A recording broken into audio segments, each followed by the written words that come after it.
السلام علیکم ورحمۃ اللہ وبرکاتہ۔ بسم اللہ الرحمن الرحیم۔ ان اللہ وملائکتہ یصلون علی النبی یا ایھا الذین آمنوا صلوا علیہ وسلموا تسلیما۔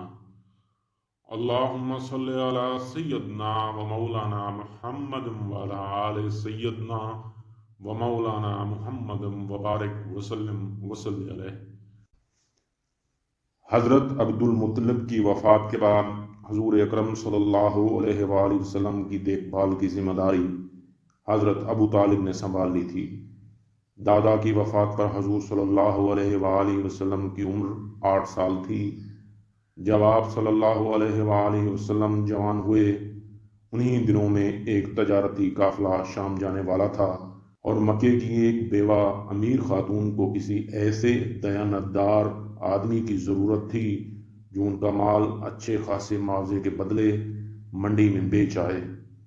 حضرت ابو طالب کو معلوم ہوا تو انہوں نے حضور اکرم صلی اللہ علیہ وآلہ وسلم کو بلا کر کہا، آپ نے خدیجہ طاہرہ کا نام سنا ہوگا، اسے اپنے مال تجارت کی فروخت کے لیے کسی بھلے تجربہ کار آدمی کی ضرورت ہے۔ اگر آپ اس کام کے لیے آمادہ ہوں تو میں ان سے آپ کا ذکر کروں۔ آپ صلی اللہ علیہ وآلہ وسلم نے ہاں کر دی، اور جب حضرت ابو طالب نے حضرت طاہرہ خاتون سے اپنی خواہش کا اظہار کیا تو چونکہ حضور صلی اللہ علیہ وآلہ وسلم کی شہرت کی بنت ان کے کانوں میں پڑ چکی تھی، اس لیے وہ بھی مان گئیں۔ اور جب کاروان تجارت روانہ ہوا تو حضور اکرم صلی اللہ علیہ وآلہ وسلم بھی ساتھ ہو لیے۔ حضرت خدیجہ رضی اللہ عنہا نے اپنے غلام میسرہ کو بھی آپ صلی اللہ علیہ وآلہ وسلم کا رفیق سفر بنا دیا تھا۔ اس سال منڈی تیز تھی، خریدار سامان تجارت ہاتھوں ہاتھ لے گئے اور منافع کا تناسب کافی زیادہ تھا۔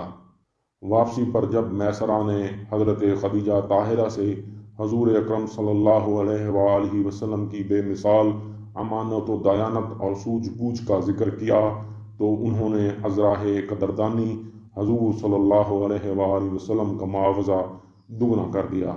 حضرت خدیجہ اس سے پہلے 2 نکاح کر چکی تھیں اور دونوں شوہر وفات پا چکے تھے۔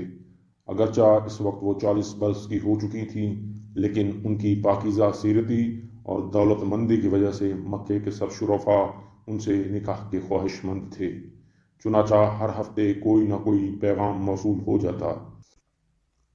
حضرت خدیجہ رضی اللہ عنہا نے سوچا، جب مجھے نکاح کرنا ہی ہے تو اس ہاشمی نوجوان سے جس نے میرے کاروبار کو 4 چاند لگا دیے، بہتر آدمی مجھے نہیں مل سکے گا۔